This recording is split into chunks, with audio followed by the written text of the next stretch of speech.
For some, it was Bleach, you know? Others maybe One Piece or Full Metal Alchemist. But for me, it was Naruto, alright? Naruto is the manga that threw me into the world of anime. Now obviously, it should be noted that I'd already watched Dragon Ball Z, but DBZ is pretty much the vanilla ice cream of anime. If you'd never seen DBZ by the time you were 10 years old, the government would probably send police to your house and then have your parents hung for war crime. Even then, DB just felt like a regular cartoon to me as a kid, because you know, when you're 8 or 10, you can't really tell the difference between anime and regular cartoons. But once one of my greatest friends, Gabe, I'll never forget it, right? He handed me that Shonen Jump Bible in math class. And once I got to the Naruto section, my eyes were open like never before. Everything about it was so new and fresh. Just seeing Naruto hated by his peers and the people of his village, just seeing him try his hardest every day to become one of the greatest ninjas, it was so inspiring to me. It didn't matter who didn't believe in him, he'd rise to the occasion, kick their ass, and then say his stupid ass catchphrase, "Believe it."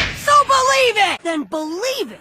Believe it! And as cringe as that was, my middle school ass ate that shit up like it was the best thing in the world. I loved it so much, I started saying it myself. You know, after I beat people in races at the gym, I'd be like, "Believe it." Anytime I beat someone in a video game, "Believe it." It could be something as simple as just washing the dishes. You know, my wee bats would still be like, "Believe it, believe it." It was crazy. It even got to the point where I started to Naruto run, you know, that Nani mode, you know, down the hallways, because I thought it was the coolest thing ever. Starting out, I thought just the first 3 volumes of the manga were god tier. I was like, damn, there's no way the story can get any better than this. Masashi Kishimoto's career, it's over. It's over once these Zabuza and Haku niggas get hit with the open scoop.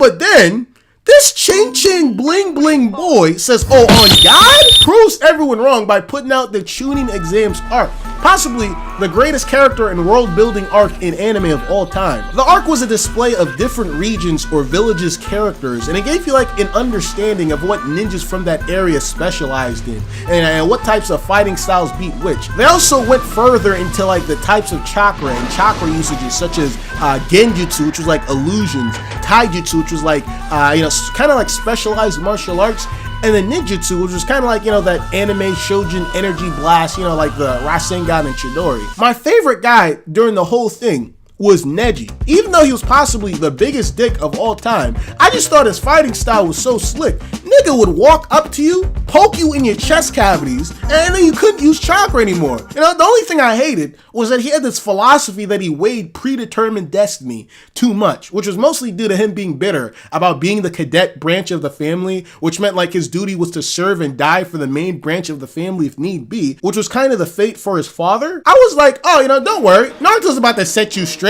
He'll show you that hard work conquers destiny. Doesn't matter what you're born into or granted at birth, hard work is what controls your fate. Show him, Naruto.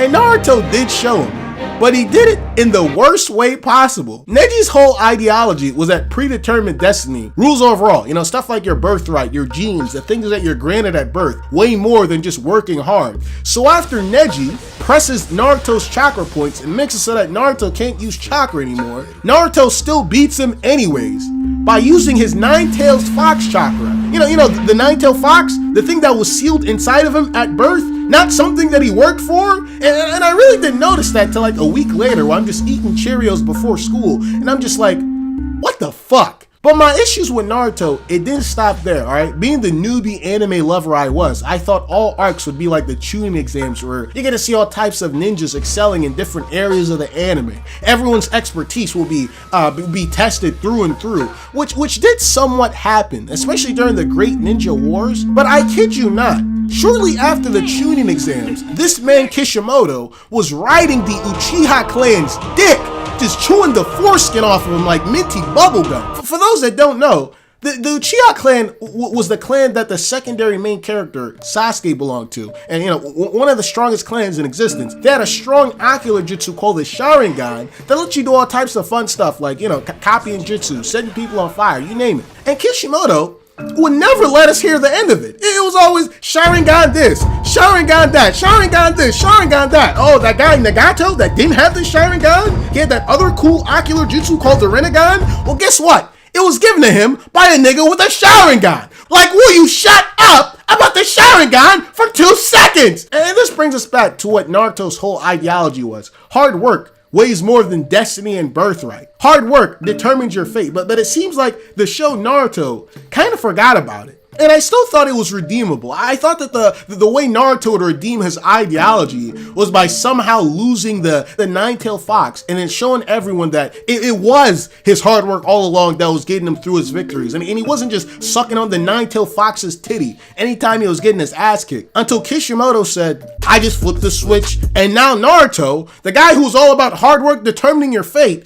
is now the child of prophecy. Yes, he is the child of prophecy. His destiny, before he was even born, was prophesized by, I forget whatever the hell this dude's name was, Yo Gabba Gabba or something like that. It was prophesized that he would unite the tailed beast and then change the world. Are you kidding me? And I was like, you know what, fine. Naruto's a lying ass bitch. And Kishimoto, an even bigger lying ass bitch. But there's no way it could possibly get worse. There's no way it can get worse. And then Neji, the guy whose former philosophy was correct about the ninja world, you know how he said his destiny and duty was to serve and die for the main branch? And Naruto's like, nah, bruh, just shape your destiny through hard work. That nigga dies! And how does he die? Go and ask me how he dies, bro. Make my day. Ask me. How does he die? By protecting Hinata, the main branch!